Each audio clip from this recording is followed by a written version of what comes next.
Muy buenas tardes a todos y a todas. Gracias por conectarse con nosotros a este espacio de que hablamos cuando hablamos de paz. Ya nos encontramos aquí con nuestros ponentes del día de hoy, Wanda y Francisco, a quienes les damos la bienvenida.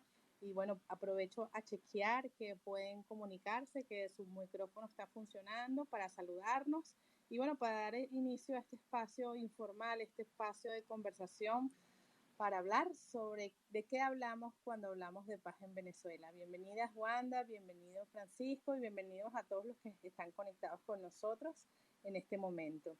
Los escucho, te escucho Wanda, saluda. Muchísimas gracias, Vivi. De verdad que es un placer estar por acá conversando el día de hoy sobre algo tan importante, además como es la paz y pues también desde una perspectiva quizás de juventudes que muchas veces como jóvenes quizás lo subestimamos y no entendemos el valor que tiene. Mil gracias jóvenes, mil gracias Wanda y joven, joven Wanda, y para nosotros es un placer tenerte, tener la juventud, la voz, la voz y el pensamiento y el análisis de los jóvenes en Venezuela, especialmente tú, una joven mujer que dirige una organización de la sociedad civil y que ha aportado mucho en Venezuela para la construcción de la paz y la democracia. También te damos el espacio, Francisco, para que saludes y pruebes tu micrófono.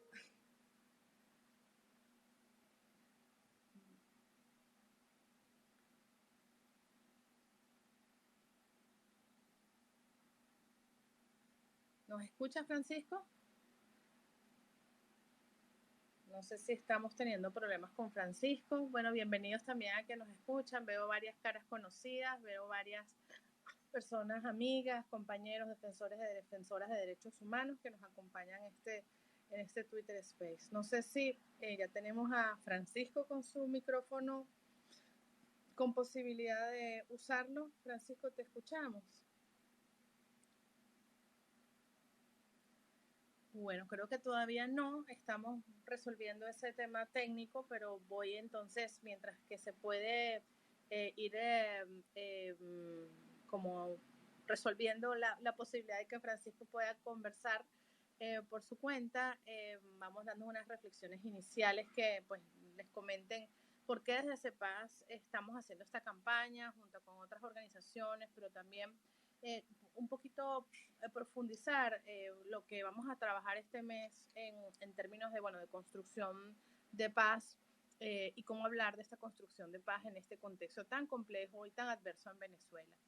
Charging battery. Desde CEPAS pues venimos trabajando es el tema de defensa de derechos humanos, construcción de paz y valores democráticos y bueno, cómo hacer eso en un país donde tienes crisis de tantas dimensiones, ¿no? Y la complejidad de que hablar de paz y cómo estos contenidos se han vaciado de sentido cuando para muchos o para la mayoría en Venezuela el tema de elecciones, negociación no ha servido justamente para contar con un proceso de paz y una vida digna en el país, ¿no? Cuando hablamos de investigaciones por crímenes de lesa humanidad, cuando hablamos de graves violaciones a los derechos humanos. Entonces, justamente, una de las cosas que vemos actualmente es cómo se reanudan estos procesos de diálogo y de negociación, o cuál hay la expectativa justamente de que se generen estos acuerdos para la dignidad humana. Y pareciera que son cosas que están en dos sitios diferentes, ¿no? Cuando hablamos de existen una situación humanitaria compleja, existen graves violaciones de derechos humanos, pero por el otro lado decimos, bueno, pero tenemos que hablar de desarrollo y tenemos que hablar paz, como si se estuviese planteando que no hay que resolver o que ya no existen estas violaciones a los derechos humanos o esta situación de emergencia humanitaria. Y creo que desde lo que ha sido parte del análisis en CEPAS es justamente encontrar estos nexos entre una crisis grave y cuáles serían sus posibilidades de resolución y cómo integrar este pensamiento, que no se planteen falsos dilemas o dilemas imposibles donde nos toque construir como ciudadanos, en los actores políticos, en la sociedad civil, estos entendimientos, pero también tener un lenguaje que nos permite llegar a estos acuerdos. Y aquí, bueno, que queremos consultarles y conversar con Wanda y con Francisco sobre qué implica esto, además cuáles son las referencias históricas, pero cómo esas referencias históricas tienen o resuenan en Venezuela y en nuestra propia realidad y en este momento, ¿no? Entonces, no sé si Francisco, lo veo sin el micrófono, no sé, Francisco, cómo logramos activarte el micrófono para saludarte. Eh, y bueno, si no, voy comenzando un poco con Wanda, porque tenemos pues esta pregunta, ¿no? Esta pregunta de qué hablamos de paz cuando hablamos paz en Venezuela y qué significa pues para los jóvenes y para la juventud en Venezuela esa paz, sobre todo esa juventud que tiene 20 años viendo o viviendo un país en crisis y que lamentablemente pues no conoce un país donde funcionen las instituciones, donde se le dé plena respuesta a la dignidad y a las garantías de derechos. ¿Cuáles son esos retos, Wanda, y cuál es esa importancia en el lenguaje de construcción de paz y que hablamos en Venezuela cuando hablamos de paz? Te escuchamos y bueno, por aquí voy esperando también la reacción de Francisco para activarle su micrófono. Muchas gracias, Vivi. Fíjate que respondiendo a esta pregunta, a mí me gustaría comentar una anécdota que tuve difundiendo justamente el flyer de este Twitter Space de una persona que me comentaba cómo podemos tener paz en Venezuela si estamos viviendo por una crisis humanitaria compleja, si hay violaciones de derechos humanos constantemente. Pareciera que son como conceptos que de primera mano no se relacionan. Y me pareció muy interesante porque al final del día yo creo que como jóvenes venezolanos, el tema de la paz, como decía al principio, lo hemos subestimado muchísimo, quizás por no entender que parte de vivir en un conflicto, de vivir en un sistema que pues ejerce violencia estructural sobre cada uno de nosotros, que hay algunos que también vivieron violencia física en sus detenciones, es entender que la transformación de ese proceso pasa por ser constructores de paz. No podemos quizás intentar o soñar con crear algo distinto si nosotros no hacemos algo distinto al respecto. Y entonces ahí se presenta la posibilidad pues de ser constructores y promotores de paz. Yo veía, por ejemplo, en España, quizás un país muy distinto en realidad al nuestro, muy distinto también quizás en cuanto a prioridades y problemáticas, pero aún así los jóvenes no entendían o no se sentían a gusto conversando sobre conceptos de paz o identificándose a sí mismos como constructores de paz porque no lograban el internalizarlo. Entonces surgió un proyecto que básicamente les hacía como en su vida cotidiana entender cómo pequeñas acciones de paz van generando también cambios. Y creo que eso es totalmente aplicable en un contexto venezolano en el que día a día estamos sometidos a un espacio sumamente conflictivo, a un espacio que en algún punto como jóvenes pues también nos desconecta, nos invita simplemente a alejarnos por nuestra propia salud mental o por nuestra propia seguridad y no entendemos que muchas veces quizás esa herramienta es también construir paz, es también promulgar desde lo distinto a lo que hemos estado adaptados a recibir, desde lo distinto a lo que hemos visto quizás como común en un país y también reconocer que hemos pasado por una crisis compleja. Parte quizás del principal problema como jóvenes es que no hemos entendido que hay un luto que vivir, que los hechos que ocurrieron entre 2014, 2017 y parte 2018 y 2019 no se eliminaron, que las violaciones de derechos humanos por hablar de paz no quedan impunes, sino que por el contrario son una forma de hacerle frente desde quizás una visión un poco más constructiva y una visión de futuro, pensando en cuál es el país que nos va a quedar luego que todo esto acabe.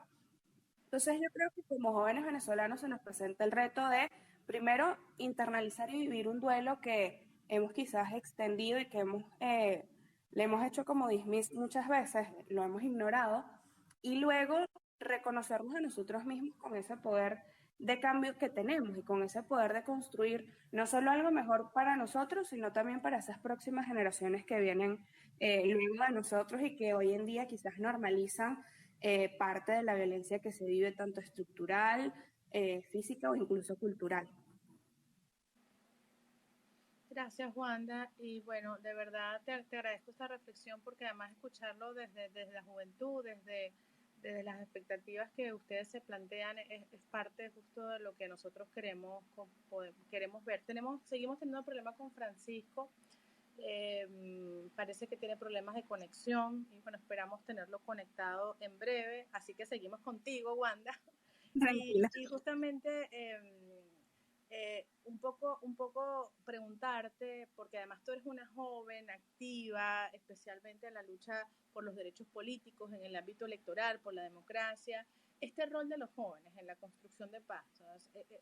Hablabas de esos procesos que hay que vivir, que hay que trabajar, pero además también eh, habla una joven que está activa hoy en día en Venezuela construyendo democracia. ¿Cuál es el rol de los jóvenes en esta construcción de paz y cómo ustedes se sienten con lenguaje para hacerlo, ¿no? ¿Y cuáles son los retos que tú te encuentras cuando lo haces? Mira, yo diría que el principal reto es justamente la polarización. Con el mismo anécdota, quizás con el que comencé anteriormente, hoy en día en Venezuela estamos como en un loop infinito de conflictos. O sea, si no se cesan las violaciones a los derechos humanos, entonces pareciera que no se pueden conversar sobre otras temáticas como la paz, como los derechos civiles y políticos, como la posibilidad de tener elecciones. Entonces, pareciera quizás a nivel de discusión ciudadana que eh, estamos como en un juego truncado, básicamente, en el que no hay para dónde avanzar. Y yo diría que ahí entra un trabajo sumamente importante de construir y generar narrativas o procesos que salgan un poco de la caja y de lo común, de esos discursos que ya estamos quizás adaptados por parte de nuestra dirigencia política, por parte incluso de nuestra propia quizás sociedad civil, que hemos generado un espacio de protección entre nosotros mismos, pero no hemos entendido que también hay que dar un paso adelante hacia generar nuevos espacios y nuevas narrativas para deconstruirnos y para avanzar y para ese obstáculo pues de la polarización que tenemos, crear espacios despolarizados en donde podamos encontrarnos. Y creo que como jóvenes el primer paso es también reconocernos entre nosotros mismos. Hoy en día la crisis política quizás ha permeado muchísimos espacios que anteriormente eran como seguros o que eran respetados en ese ámbito por los jóvenes, por ejemplo, el tema del movimiento estudiantil. Y creo que entonces se presenta la posibilidad de cambiarlo, de entender en estas nuevas generaciones que vienen que existe la posibilidad de que una persona pueda comenzar con una acción de cambio y pueda volverse replicador, y luego pueda entonces también comenzar a construir una narrativa eh, más cercana a las problemáticas quizás que como jóvenes percibimos, que son diversas, que son transversales, que son pues no solo estancadas en un solo ámbito o solo con una visión, sino que son un poco más grandes. Y luego, pues también replicar esto en otros jóvenes y sobre todo en los jóvenes más chamos, por ejemplo, los que están a punto de cumplir sus 18 años, los que están a punto de entrar a la universidad, que, insisto, entienden esta dinámica quizás como algo tranquilo, como algo normal, como algo de su día a día, que no lo es y que están buscando formas de generar algo distinto, de aprender algo distinto y sin duda de aportar de otros espacios. Ahí entra también un poco la posibilidad de hacer un activismo desde la no violencia, un activismo que pues también se enmarque en visibilizar y alzar la voz por el resto y que también pueda educar a la sociedad y a la cultura, presentándose incluso el reto pues de cómo el Estado y algunas alcaldías reaccionan en torno a esto, pero que naturalmente es un espacio que le corresponde a los jóvenes ese activismo y esa irreverencia y que quizás no por ese miedo o por las reacciones que se tengan, vale la pena reaccionar desde un espacio de violencia o de desmovilización. Todo lo contrario, yo creo que es un reto incluso el activarnos un poco más y el volvernos un poco más cercanos y más vinculados a ese espacio que es nuestro naturalmente y que necesita de nosotros para ser ciudadanía. Gracias, Wanda. Bueno, estamos también esperando que podamos tener la conexión con Francisco, que nos ha indicado que tiene problemas de conectividad. No sé si Francisco nos estás escuchando. Entendemos que sí, pero tienes problemas con la conexión para el micrófono. Wanda, tú nos planteabas algo que para mí es súper retador y justamente tiene que ver con esto de encontrar narrativas, pero también esto de encontrar rostros y voces que puedan construir este mensaje lleno de contenidos que tengan significados para los venezolanos, que es el reconocimiento. Y además lo conecto con algo que es parte de tu cotidianidad, porque bueno, además nos trabajamos juntas como organizaciones aliadas en el ámbito electoral. Eh, ¿qué, qué dicen los jóvenes? ¿Qué plantea la juventud venezolana cuando uno de los medios de resolución de conflictos, como es la posibilidad de que haya, o de transformación de la sociedad, como es que hayan elecciones justas, libres, auténticas, en Venezuela se presenta para ellos con mucha distorsión, pero por el otro lado, las organizaciones siempre hemos dicho, bueno, ¿cómo podemos ejercer nuestros derechos en marcos electorales donde hay un contexto autoritario? ¿Cómo vinculas tú este tema del reconocimiento, del entendimiento, también versus lo que es todavía un país sin instituciones y sin garantías? ¿Cómo hablar de paz con tantas situaciones difíciles y complejas que hay en el país, y cómo lo haces tú desde el activismo por la paz y la democracia en Botojón? Mira, yo creo que justamente eh, desde esa desde ese espacio en el que no existen realmente hoy en día quizás instituciones o representantes por parte del Estado, partidos políticos en general, que promuevan esta acción y que luego de vivir episodios quizás tan traumáticos para la juventud, pudiese decirse, como fue el 2014, 2017 y parte 2018 y 2019, uno como joven entiende que el camino que te queda por construir es hacerlo distinto. Ya hay parte de una generación que ha realizado varios intentos en ciertas cosas y que ha dejado quizás un camino de que sí, que no, cómo hacerlo y cómo no hacerlo. Y creo que esa parte del aprendizaje y ese espacio del reconocimiento mutuo y del reconocimiento de todo lo que vivimos es la motivación perfecta para pues pensar justamente en un accionar de paz y no un accionar autoritario, conflictivo o quizás que pueda afectar a otros y que pueda además alimentar un poco más el conflicto. Yo por lo menos recuerdo que en un grupo con parte de los activistas de la organización en un momento conversábamos sobre acciones de paz, creadores de paz y cómo esto pudiese traducirse en nuestra cotidianidad y se planteaba el reto de, bueno, ¿cómo lo comemos quizás a diario? ¿Cómo lo planteamos más allá de lo etéreo?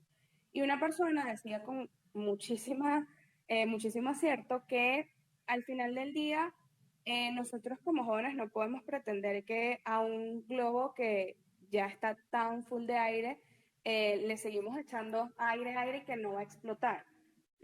Quizás lo que a nosotros nos toca hacer es ver cómo vamos poco a poco desinflando ese globo y dejándolo en un estado natural y normal en el que pueda funcionar. Y creo que eso es justamente lo que a nosotros nos ocurre cuando hacemos ese activismo por Venezuela, porque no se trata de seguir avanzando y aportando hacia un conflicto interminable en el que no tengamos un fin, en el que al final del día próximas generaciones no puedan ver algo distinto, sino que se trata de generar espacios nuevos, generar espacios que, aun cuando en este momento puedan parecer muy ingenuos, muy soñadores, o que quizás no tienen un espacio tan claro de aplicación, porque pueden haber otras realidades u otras prioridades, la verdad es que pueden aportar de poco en poco, pueden construir y pueden además ayudarnos a enseñar a otras generaciones a lo que podemos lograr y cómo podemos lograrlo trabajando desde un ambiente de no violencia, desde un ambiente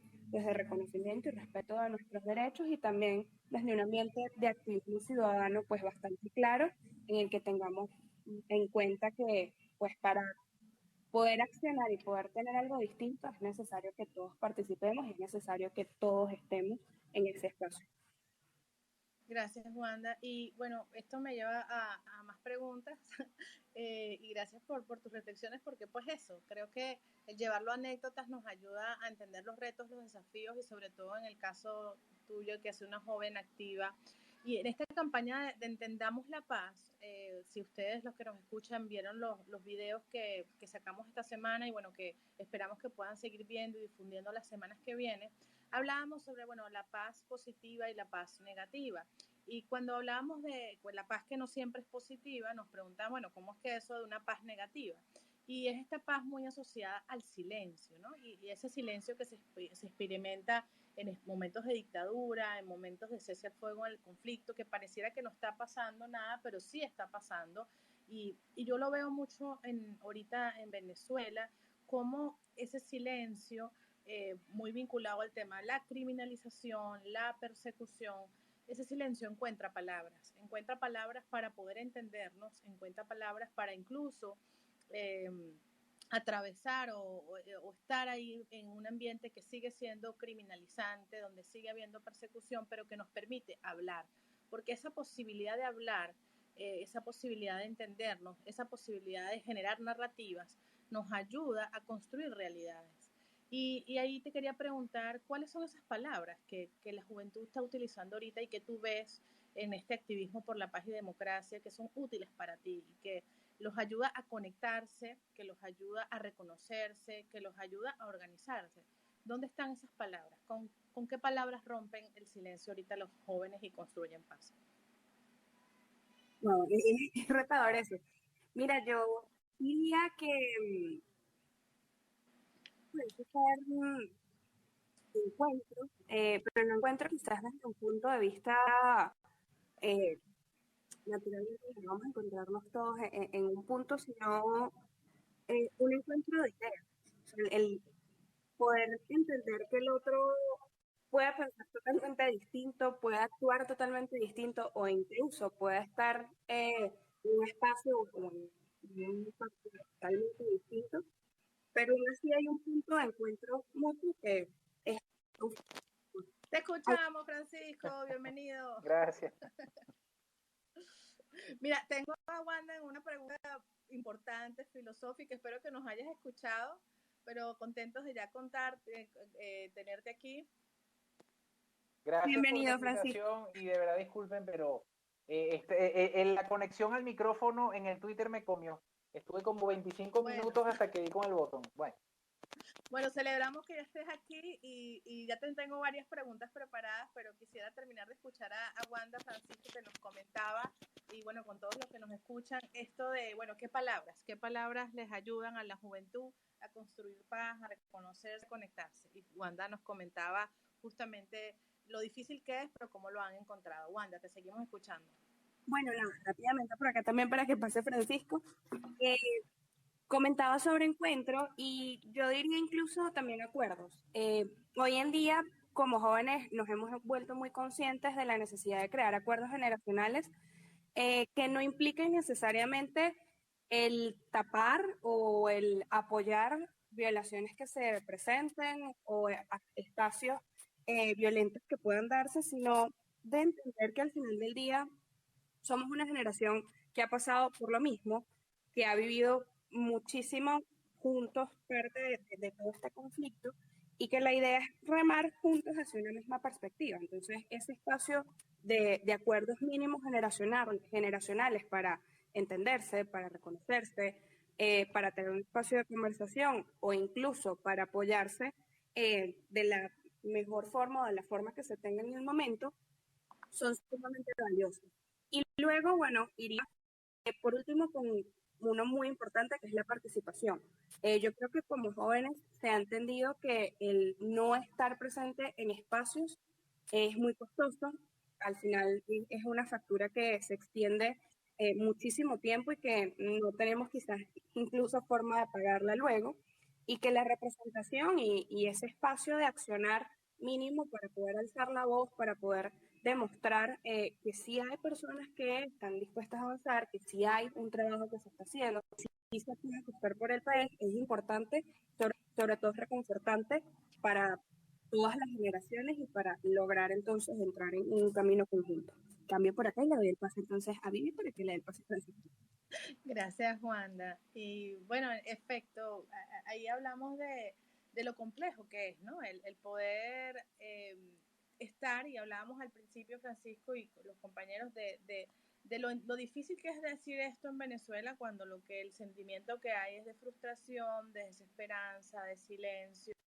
Y tú has hablado mucho de este concepto de la paz imperfecta, que no atiende a aclimatarnos, sino justamente a quizás esta visión de proceso. Y quizás podemos empezar por ahí contigo, Francisco. ¿Cómo lo ves tú? ¿Cómo ves esta paz posible en Venezuela? ¿Y qué hablas cuando hablamos de paz y esa paz es imperfecta? Te escuchamos, Francisco.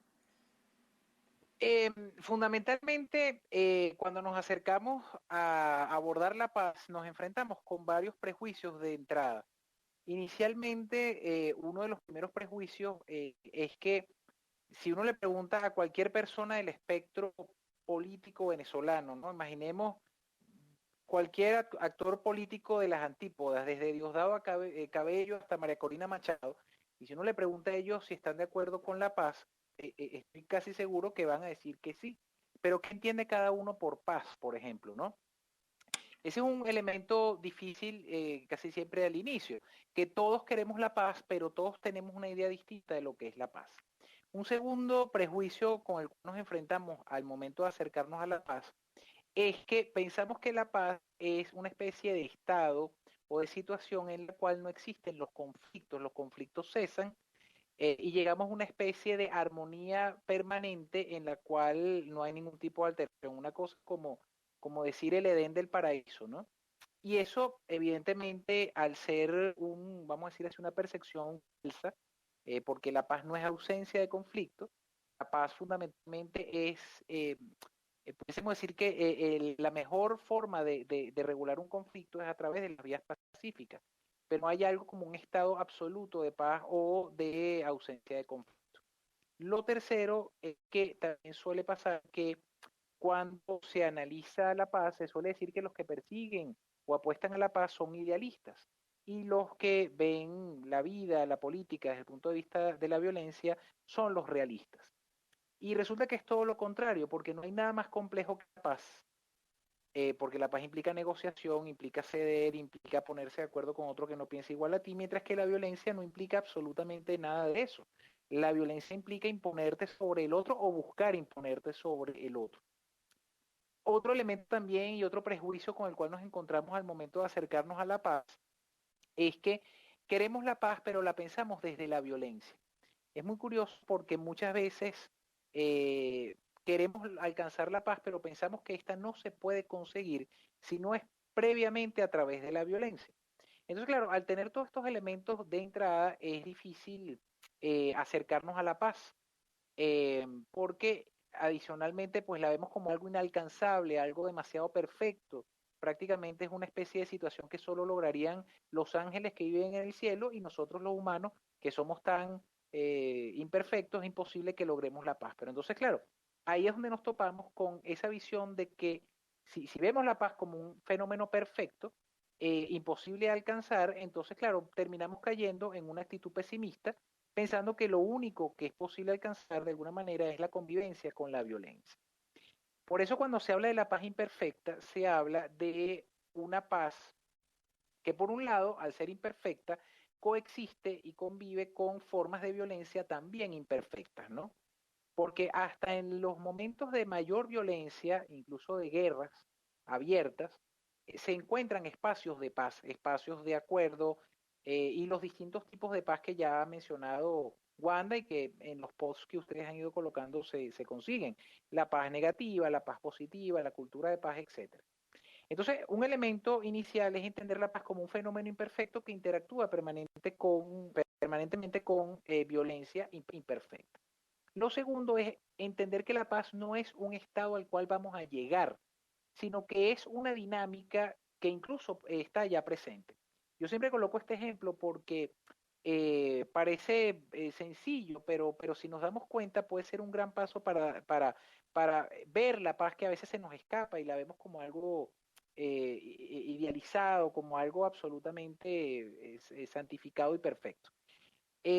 Normalmente la cotidianidad de la vida de nosotros, del día a día, es más pacífico que violento, porque a pesar de que hay violencia y la paz imperfecta no niega la existencia de la violencia, pero la mayor parte de la cotidianidad de las personas es pacífica. De hecho, solemos más bien acordarnos de la violencia porque la violencia rompe con la cotidianidad. Por ejemplo, si a una persona la roban, la atracan en la calle, le quitan la cartera, le ponen una pistola en el pecho, es muy probable que esa persona se vaya a acordar de ese momento tan fuerte porque es algo que rompe su cotidianidad. Pero si vemos en el transcurso de nuestras vidas, estos momentos han ocupado la menor cantidad de tiempo, han sido intensos, han roto nuestra cotidianidad, de alguna manera han alterado de alguna manera nuestra paz, pero resulta que el resto de nuestra vida, y así ha sido fundamentalmente a lo largo de la historia de la humanidad, desde que los seres humanos tenemos uso de la conciencia, y nos asumimos como seres humanos, la mayor parte de los conflictos de la humanidad han sido canalizados pacíficamente, pero por ser cotidianos sencillamente no nos damos cuenta. La cotidianidad es algo que solemos pasar desapercibida. Entonces, esto es un punto importante. La paz está allí mayoritariamente y la violencia es la que viene a interrumpir normalmente esa cotidianidad llena de espacios, momentos e instancias de paz. Y lo tercero que quisiera agregar, y ya con esto cierro para no extenderme mucho, es que efectivamente hay determinados conflictos que se vuelven más violentos que pacíficos. Y ahí podemos poner el caso de el conflicto político en Venezuela, un conflicto que no ha logrado canalizarse por las vías regulares, para lo cual han tenido que activarse mecanismos de diálogo y negociación que tampoco han logrado transformar el conflicto o resolverlo. Han disminuido la violencia, ciertamente, pero no han logrado transformarlo. Entonces, claro, ¿qué es lo importante, creo yo? El primer paso es reconocer la paz como la principal dinámica de los seres humanos en la canalización de sus conflictos cotidianos a lo largo de la historia, pero lo segundo es darnos cuenta que en aquellos conflictos donde sea la violencia la dinámica preponderante y determinante, entonces allí es donde nosotros debemos impulsar y afincar y fortalecer nuestras herramientas para construir la paz donde en ese momento no esté presente. Cambio. Y bueno, justamente con esa frase, te hago la próxima pregunta, Francisco, porque hablas de herramientas, ¿no? Y para nosotros lo que nos ha impulsado es hacer esta campaña es justamente darnos cuenta, y lo hacemos incluso desde limitaciones que hemos encontrado en las propias organizaciones de derechos humanos y sociedad civil que nos dedicamos a esto, no solamente encontrar herramientas para construir la paz en Venezuela, sino sobre todo las limitaciones del lenguaje, como tú decías, no solamente de la comprensión de la paz, sino del lenguaje, ¿no? Que hemos tenido en estos años de crisis y de profunda afectación a la dignidad humana, donde hay dolor, donde hay rabia, donde hay desesperanza, donde también hay visiones sobre lo que puede pasar o no puede pasar, hay desencuentros. ¿Qué herramientas? ¿Qué herramientas y por qué es importante que la sociedad civil, la ciudadanía tenga esas herramientas en este contexto? Pero ¿cuáles serían esas herramientas y esas herramientas también del lenguaje que debemos construir? Francisco. La pregunta es para mí. Perfecto. Sí. Mira, uno de los elementos fundamentales, pienso yo, en este momento y sobre todo en Venezuela, que debemos, siento yo que permanentemente relacionar, es que para alcanzar vamos a decir así, un proceso de paz que sea sostenible e inclusivo en el tiempo, es importante que esa paz incluya dos elementos fundamentales. El primero de ellos, pienso yo, es la democracia, porque una paz sin democracia sencillamente no va a ser una paz duradera y sostenible.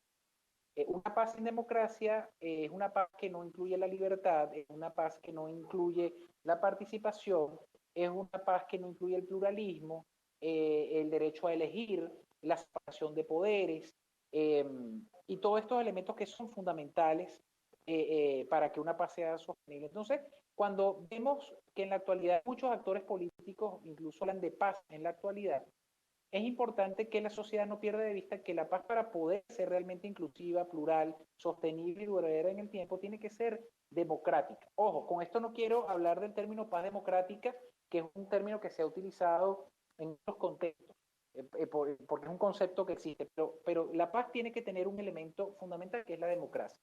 Para los venezolanos es fundamental no perder el norte democrático, que es lo que nos va a permitir que realmente la paz no sea sencillamente cohabitación, no sea sencillamente aguantar hasta que aquí se produzca un cambio milagroso, no, sino de tener siempre ese norte allí presente, el norte de la democracia y por supuesto de los derechos humanos. Y hay otro elemento fundamental para que la paz sea sostenible e inclusiva en el tiempo, y es justamente el de la aplicación de justicia. Tiene que ser otro elemento fundamental, porque una paz que se sostenga solamente en función de amnistía, de olvido y no de reconciliación, de perdón, de memoria, de no repetición, evidentemente no va a ser una paz duradera en el tiempo. Entonces, claro, creo que el elemento que creo que los venezolanos tenemos que tomar en consideración en el actual contexto venezolano es que no debemos olvidar que el norte para que la paz sea sostenible debe ser la democracia y debe ser la justicia. Hoy en día hay estudios cualitativos y cuantitativos donde dicen que la mayoría de la población está agotada de la política, está cansada de los políticos, lo que quiere de alguna manera es que la economía funcione, resolver sus problemas y ya está. La política se ha convertido en algo demasiado costoso y demasiado agotador.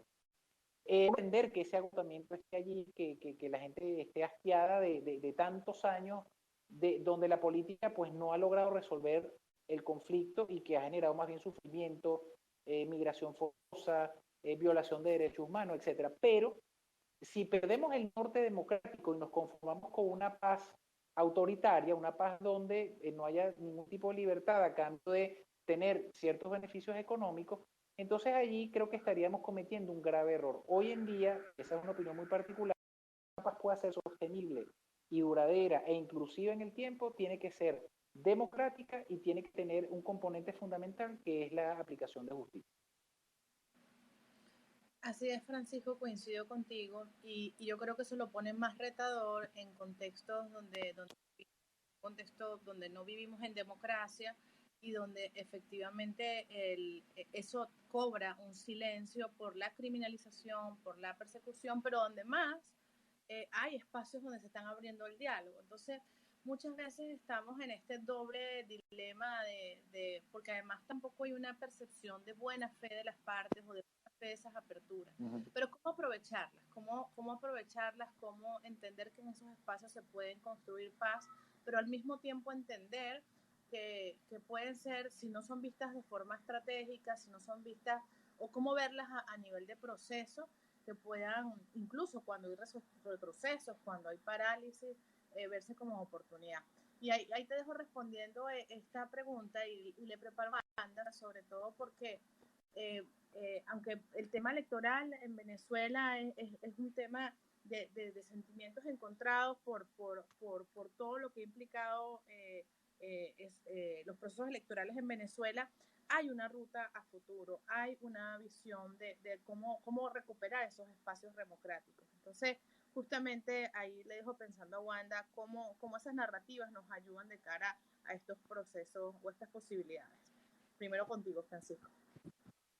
Mira, es importante recordar que en Venezuela, a lo largo de estos 20 años, por lo menos del 2002 y hasta el día de hoy, hemos tenido 6 mecanismos alternativos de diálogo y negociación de alto nivel, de alto perfil y con la participación de la comunidad internacional en su gestión.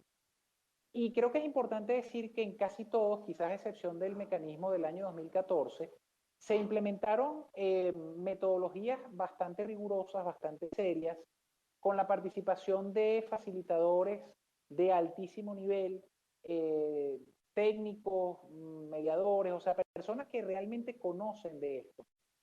Insisto, quizás a excepción del proceso del año 2014, los mecanismos que hemos tenido en Venezuela han sido realmente de alto nivel, de alto perfil, de modo que desde el punto de vista metodológico, si bien algunos han tenido algunas diferencias, en algunos puntos uno puede estar de acuerdo con algunos métodos y en otros no, creo que aquí no se ha avanzado en la transformación del conflicto político a través de estos mecanismos, no ha sido por el tema metodológico o por la ausencia de facilitadores o por la ausencia de rigurosidad.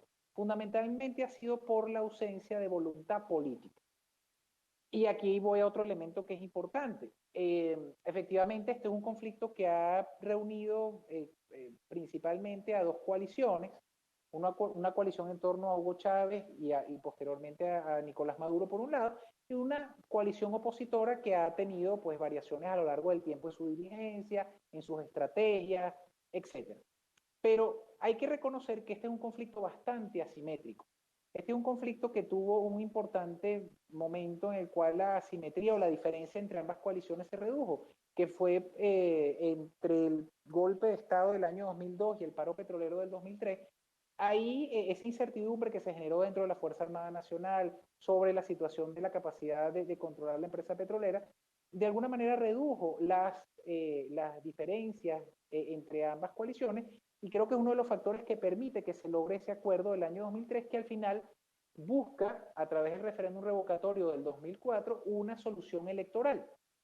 Pero ya en aquel momento uno de los facilitadores que participó, Francisco Díez, que fue el facilitador, el técnico quizás más activo de esa mediación que tenía varios niveles, donde estaba el presidente Carter, donde estaba el secretario Gaviria, donde estaba el PNUD, etcétera.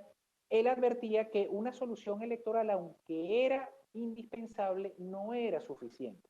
Y creo que el tiempo ha confirmado esa tesis. En Venezuela hemos tenido una cantidad de elecciones, quizás hasta el año 2016 más o menos aceptable desde el punto de vista de las condiciones. Por supuesto, ha habido una desmejora progresiva, pero al menos hasta el año 2016, que es la elección de la Asamblea Nacional, hemos tenido muchísimas elecciones y sin embargo esas elecciones no lograron resolver el conflicto. Y es que el conflicto, aunque es político, cuando llegamos a un momento como el venezolano, donde tuvimos niveles de polarización extremos, donde los proyectos políticos que impulsan ambas coaliciones son bastante diferentes, o sea, si uno escucha las tesis que defiende Chávez y Maduro y la oposición a lo largo del tiempo, son tesis bastante encontradas. Yo diría que quizás las más disímiles que hemos tenido en el siglo XIX, lo cual no es menor cosa. Eso no se resuelve simplemente con elecciones. Tiene que pensarse en espacios de reducción de la conflictividad y la confrontación y en la habilitación de espacios de convivencia.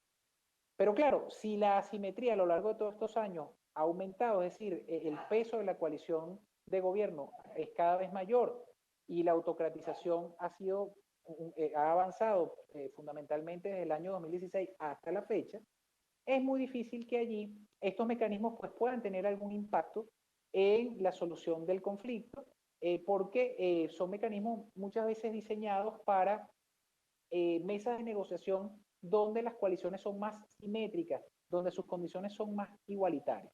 Hay que decir que el mecanismo actual en la Mesa de México ha incorporado varios aprendizajes y varias lecciones en comparación incluso con el mecanismo de Oslo, con la Mesa de Santo Domingo, con la mesa que impulsó el Vaticano en el año 2016 aquí en Venezuela. Es decir, ha incorporado esas lecciones.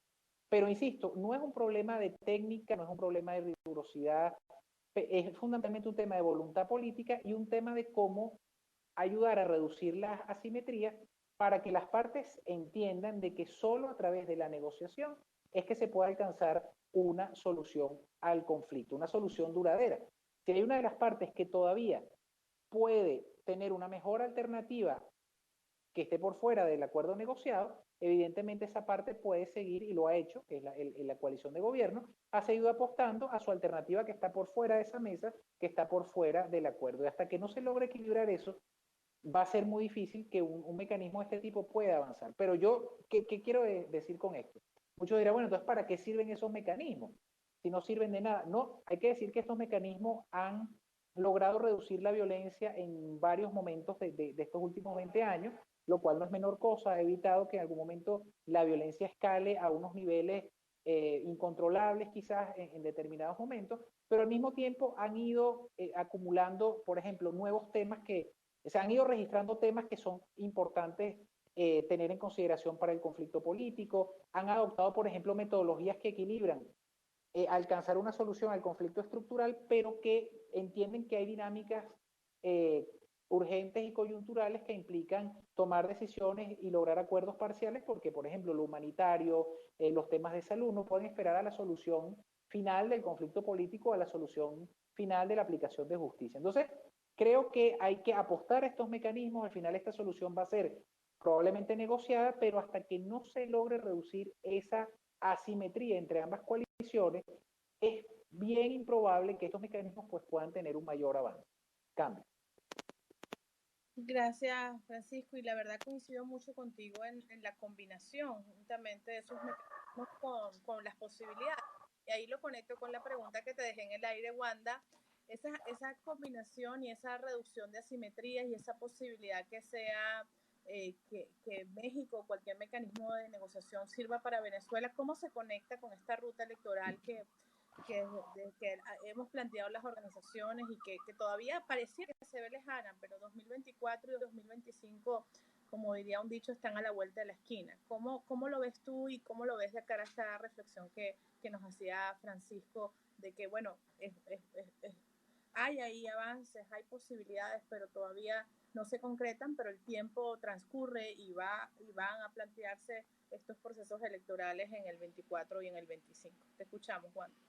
Mira, yo creo que justamente en el marco de la necesidad de esos acuerdos y que a partir de los acuerdos podamos salir del conflicto, es que la ruta electoral toma mayor peso. En Venezuela quizás nos hemos adaptado a que la falta de institucionalidad no otorgue acciones institucionales y quizás demos por sentado ciertas cosas que no tienen entonces un aval o un proceso ciudadano en el que se pueda organizar, en el que podamos entender lo que está pasando y en el que podamos generar un espacio de memoria colectiva para ello.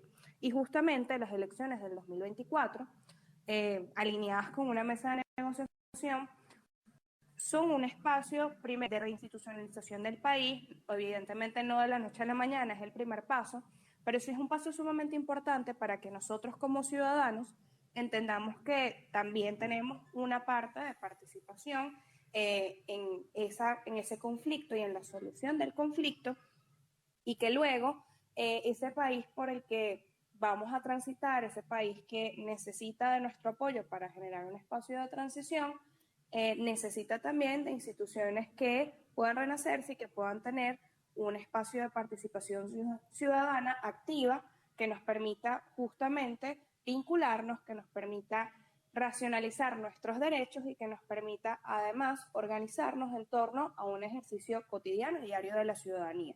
Y ahí entran entonces no solo las elecciones del 2024, sino también unas elecciones que quizás muchos atan con el 2024, pero que probablemente ocurran con o sin acuerdo, que son las del 2025, en que entonces se genera un espacio de preparación doble y un espacio en el que como venezolanos tenemos el reto de vincularnos, de participar y de demostrar activamente lo que pueda ser una ciudadanía preparada y vinculada con sus derechos. Ahí entra también algo sumamente importante, y es que las elecciones, por lo menos acá en Venezuela, como las hemos vivido, no surgen de la noche a la mañana. Las elecciones con condiciones no pasan por arte de magia, no pasan sobre todo porque determinado espacio lo vinculó de esa forma o porque decidieron un día hacerlo así.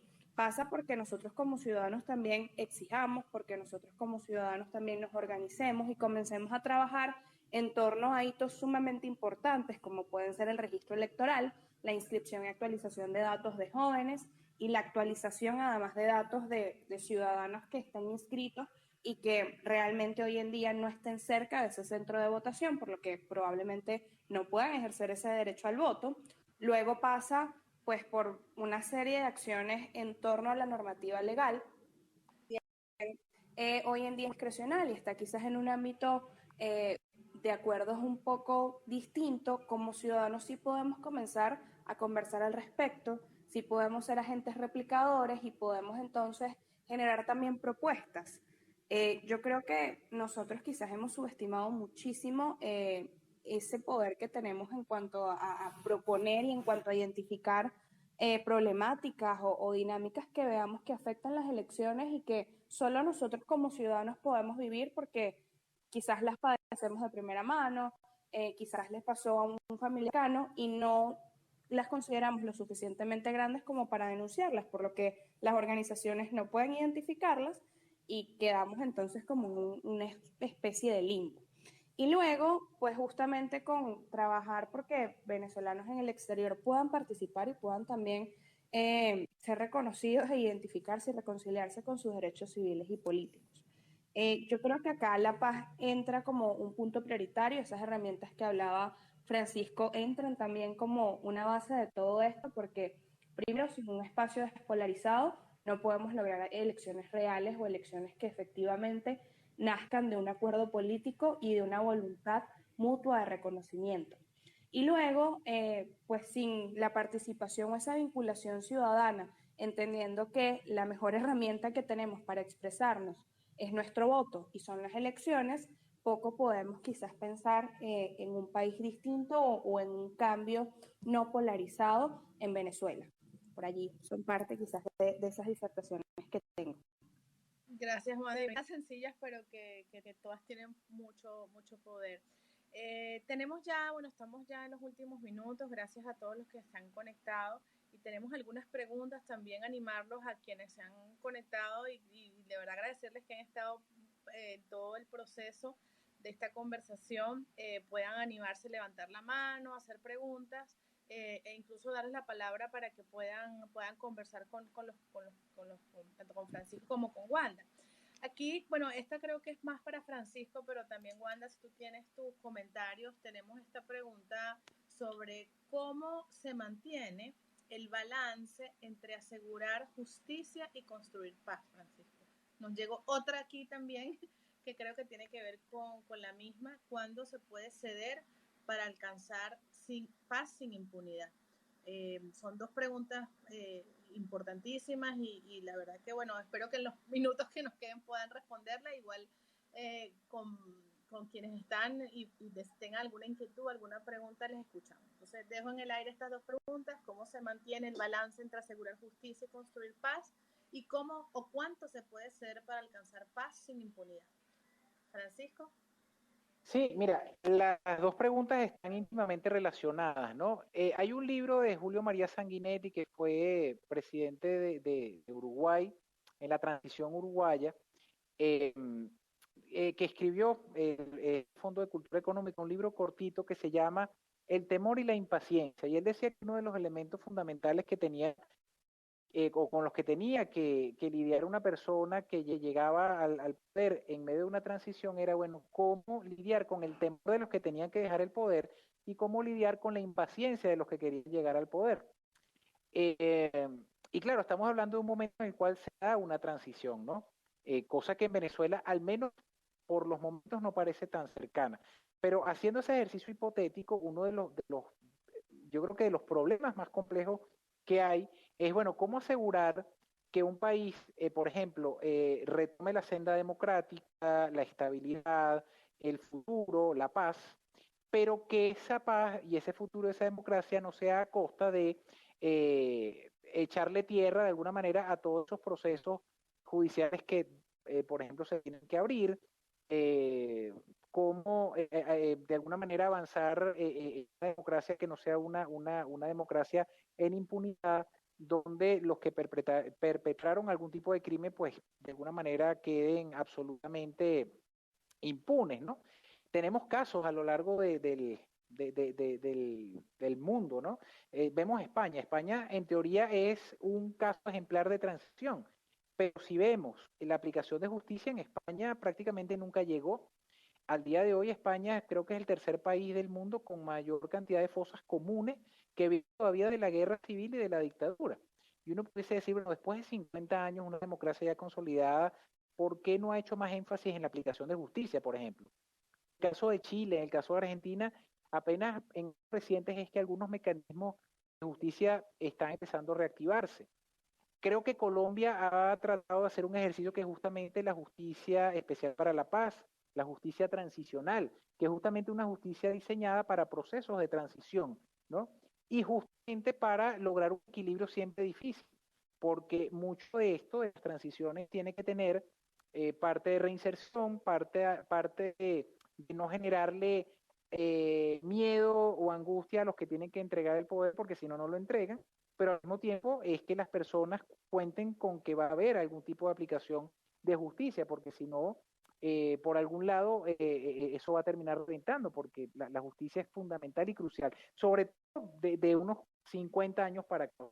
Hoy en día una democracia que no venga de la mano de la justicia, sencillamente pues no puede ser considerada una democracia plena, ¿no? Entonces, esa es una pregunta dificilísima de responder y creo que solamente en el momento en que se asume este proceso es que se puede ir adelante. En Sudáfrica, por ejemplo, se llevaron adelante procesos de justicia restaurativa. Más que procesos de justicia penal, en Sudáfrica se aplicaron muchos procesos de justicia restaurativa. Y sin embargo, hubo personas que señalaron que, bueno, que quedaron sus casos sin aplicar justicia, ¿no? Entonces es muy difícil este elemento, pero sin lugar a dudas, creo que es algo que no se puede dejar de lado, ¿no? Por eso es que en la mesa de negociación que está actualmente activada, mejor dicho, suspendida, y que esperamos que se pueda activar, que es la Mesa de México, ese elemento tiene que estar presente. No es solamente la negociación política, que es fundamental, todo lo que tiene que ver con la alternancia, con unas elecciones justas, unas condiciones, no es solamente una negociación sobre los temas humanitarios y los temas de salud, que son urgentes y son coyunturales, sino que es también una negociación sobre los temas más duros y complicados y quizás los de más largo plazo, que son los de justicia. Y justamente cuando se suspende el mecanismo de México en octubre pasado, era cuando se iba a empezar a discutir los temas de justicia. Entonces, claro, tenemos ahora una variable que es la variable de la Corte Penal Internacional, que es una variable independiente y que probablemente va a ser un elemento, difícil de manejar en medio de la negociación, ¿no? Porque esto es una variable que no depende de la mesa de negociación, sino que depende del proceso legal que la misma Corte pueda desarrollar. Entonces creo que sin lugar a dudas es uno de los elementos más complicados, pero yo invitaría a leer este libro, un libro corto, me imagino que no se debe conseguir fácilmente porque es un libro creo que del año 90 o 91, El temor y la impaciencia de Julio María Sanguinetti. Cambio. Gracias, Francisco, por la recomendación. No sé si, Wanda, tú tienes algunos comentarios. Estamos llegando a la hora del espacio, pero también queríamos dejar, si alguien quiere tomar la palabra, si hay algún comentario, hay alguna también una pregunta en el ambiente, escucharles, sabiendo que vamos a tener otros espacios para seguir hablando de esto, sabiendo que también hasta el 21 de julio seguimos con la campaña, a todos los invitamos a leer los contenidos, a difundirlos, a compartirlos y a participar en estos espacios justamente de reflexión, de construcción de narrativas, de entendimiento de cómo hablar de paz en Venezuela, una paz con contenido, una paz que tenga significativo para nosotros y una paz que también vea el proceso. Wanda, no sé si quisieras hacer algunos comentarios, gracias también por las manitos y por los corazones y por los aplausos, de verdad que también para nosotros es muy especial tener este espacio de conversación por aquí con ustedes. Wanda, te escuchamos.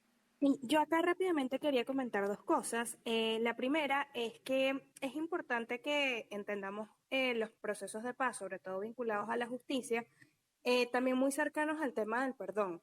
No quizás porque se genere ese espacio de perdón implica que estamos dispuestos o que estamos dando la posibilidad de que el crimen quede impune. Creo que todo lo contrario, es un proceso que se genera en pro de un bienestar general, es un proceso que se genera también como una elección de futuro, pero con la seguridad y, bueno, incluso bajo la confianza de que en algún punto quienes tengan pues que presentarse ante la justicia lo van a hacer y van a también vivir todo ese proceso, que tal como comentaba Francisco, pues quizás llevarlo a la práctica puede ser más complejo, pero sí creo que es importante que como ciudadanos quizás no desmitifiquemos el tema de la paz como algo absoluto, como un estado en el que no se persigue que quienes cometieron crímenes pues paguen por ello.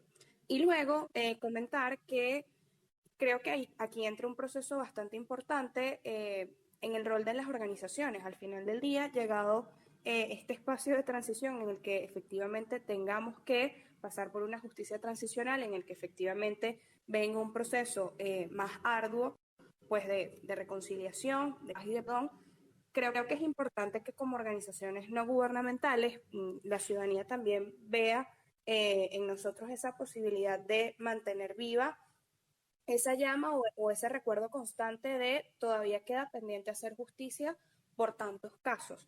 De modo que quizás todo ese esfuerzo de recopilación que se ha hecho a lo largo de los años no quede solo de lado luego de una transición, sino que efectivamente sea un avance continuo y sea un avance constante bajo la plena seguridad de que de esa forma alcanzaremos el país que queremos. Gracias, Wanda. Gracias, Francisco. Bueno, llegamos al tiempo de cerrar este espacio y coincido contigo en la importancia de ver la visión de proceso, que incluso ante momentos donde pareciera que hay retrocesos, entender justamente esta visión que no es lineal de construcción de paz, sino que donde todos podemos contribuir, donde es importante generar esas narrativas, especialmente para generar la esperanza, pero también para abrir los canales y las posibilidades. Y como decía Francisco, pues no idealizar y no tener referentes de perfección, sino de posibilidades y de logros, ¿no? Y aquí el tema de los tiempos. A veces los tiempos de la emergencia y del sufrimiento son tan urgentes y los tiempos de reconstruir el país se ven más lejos, ¿no? Incluso ahí yo lo veo con la negociación, como estos temas urgentes pudiesen ser vistos en la negociación, en la mesa, pero los temas que van a requerir más tiempo, como la justicia, es importante que estén allí y los temas más estructurales puedan verse, aunque tengan su conexión con la mesa de negociación, no se vean en la mesa de negociación. Bueno, con esto agradecerles a todos y a todas que nos han acompañado hoy, saber que vamos a seguir por esta vía, por este canal, hablando de cómo construir narrativas de paz, tratando de romper el silencio, pero un silencio que construya esas posibilidades. Agradecidísimos a Francisco y a Wanda que nos inspiran, que nos han dado estas luces y estas nuevas narrativas. Y bueno, quisiera dejarles estos unos minutos entonces para que tanto Francisco como Wanda nos den unos mensajes de cierre y podamos despedir este espacio. Sí, empezamos con Wanda y cerramos con Wanda, entonces si quieres, Francisco, te damos la palabra. Muchas gracias, Vivi, por este espacio y de verdad por toda la reflexión. Yo creo que dejaría quizás dos elementos allí para reflexionar y para actuar, ¿no? Lo primero es que vemos cómo en los últimos meses se han ido activando algunos espacios de intercambio entre el gobierno nacional y instancias de la sociedad civil con factores políticos, y lo cual es bien importante. Siempre es importante tener espacios de interlocución, porque hay espacios que permiten avanzar en determinados de acuerdos parciales, sectoriales, etcétera. Pero nada sustituye de alguna manera el mecanismo alternativo de diálogo y negociación al alto nivel. Allí, y a pesar de que cada vez se ve con menos esperanza quizás su reactivación, es importante perder de vista que ese espacio es fundamental, porque ese es el espacio donde se van a discutir y se van a trabajar los temas gruesos, los temas de justicia, los temas políticos. Entonces creo que es importante no perder de vista que este espacio no puede ser sustituido por otros espacios más pequeños. Pueden complementarlos como espacios de reducción de la confrontación o de promoción de la convivencia. Esa es la primera reflexión que quería dejar. Y lo segundo, que creo que a la sociedad venezolana en términos generales, no hablo de la sociedad organizada en torno a ONGs, a gremios, a sindicatos, a partidos, hablo de la sociedad en general en Venezuela. Creo que nos tiene que llamar a la reflexión el hecho de ser mucho más proactivos a la hora de exigir que los actores políticos lleguen a acuerdos en la mesa de negociación. En Colombia lo vimos hace varios años, manifestaciones masivas en todas las ciudades del país pidiendo que se activaran tiempos y mesas de negociación para lograr la paz. ¿Por qué en Venezuela no se logra eso? Es un elemento que nos debe llamar a reflexión. ¿Por qué los venezolanos no protestamos masivamente o salimos masivamente a demandar que se logre una solución negociada al conflicto? Que ese mecanismo que está en México suspendido desde el año pasado se reactive. Creo que es un elemento que nos tiene que llamar a la reflexión. Yo quizás tendría mis propias respuestas a esa pregunta, pero que es fundamental que nosotros como venezolanos nos preguntemos si estamos haciendo lo suficiente para presionar por esa paz. Yo sé que a nivel de bases, a nivel de la sociedad, la gente ha sido resiliente, resistente, se ha reinventado, está conviviendo con el que pensaba distinto y ha logrado de alguna manera hacer las paces. pero estamos haciendo lo suficiente para presionar hacia arriba y que esa mesa, por ejemplo, se reactive allí en México. Creo que no. Y eso debe ser una reflexión que a todos nos tiene que interpelar. Muchas gracias. Francisco, me quedo con eso, me quedo con qué hacer, qué más hacer para justamente poder seguir desde la ciudadanía, desde las organizaciones la paz y paz. Y allí le dejo entonces la palabra, decimos mucho, la juventud es el futuro y la esperanza. Y bueno, con esas reflexiones de Francisco, de qué más podemos hacer, le pregunto, Wanda, danos tu mensaje final y esa esperanza que es para Venezuela, sus jóvenes y su juventud. Mira, Vivi, yo creo que por acá la primera reflexión que enviaría está justamente relacionada a la anécdota del globo que comentaba una persona activista de la organización. Como jóvenes, sobre todo, ¿qué acciones estamos haciendo para evitar que ese globo lleno de conflictos, lleno de violencia, nos explote en la cara? Y cómo entonces podemos ir desinflándolo poco a poco, no olvidando, no quizás dejando de lado, sino también entendiendo que para generar un proceso de transición y para lograr un país en el que podamos reconocernos todos y en el que podamos efectivamente crear un futuro, es necesario que estemos cada uno de nosotros y que estemos desde una perspectiva distinta a lo que ya estamos adaptados a vivir, en el que no sigamos quizás sumando a la lista de victimarios o de víctimas, sino que pasemos a una dinámica y sobre todo a una retórica distinta, no tan enfocada en el conflicto, en cómo nos podemos identificar en él, sino en cómo podemos salir adelante y en cómo desde la no violencia podemos avanzar, trabajar y generar espacios de encuentro y de reconocimiento. Y luego, muy atada con la segunda pregunta de Francisco, pues que si los venezolanos estamos haciendo lo suficiente para presionar esos mecanismos, yo creo que sería valioso incluso preguntar cómo podamos presionar, porque muchas veces como ciudadanos no entendemos el valor de nuestras acciones, las minimizamos, no entendemos el poder que puede tener organizar una protesta no violenta, organizar un espacio de discusión, organizar un encuentro vecinal, que pueden parecer quizás acciones aisladas, pero que si lo ves quizás a lo largo del país exigiendo lo mismo y en un contexto bastante unificado, pueden lograr grandes cosas y pueden incluso significar esa chispa chiquita que Venezuela necesitaba para entonces trasladarse hacia una mesa de negociación o lograr unas elecciones de cara al 2024 con condiciones lo suficientemente sólidas como para que todos los actores puedan participar y como ciudadanos podamos ir entonces a manifestar nuestra voluntad. Cambio por acá.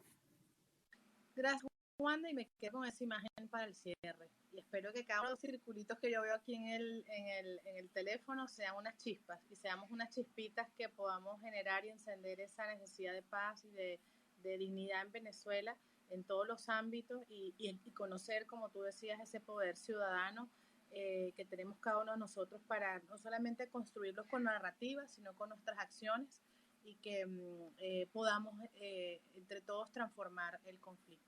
Les deseo una muy feliz noche a cada uno de ustedes, agradecida que nos hayan acompañado e invitarlos también a que sigan nuestras redes para que puedan conectarse en el próximo space o espacio de Twitter donde seguiremos hablando de estos contenidos, de estas narrativas y de estos preguntas complicadas que parecen imposibles, pero que con nuestra chispa las hacemos realidad y las hacemos posibles. Muchísimas gracias y feliz noche a todos y a todas.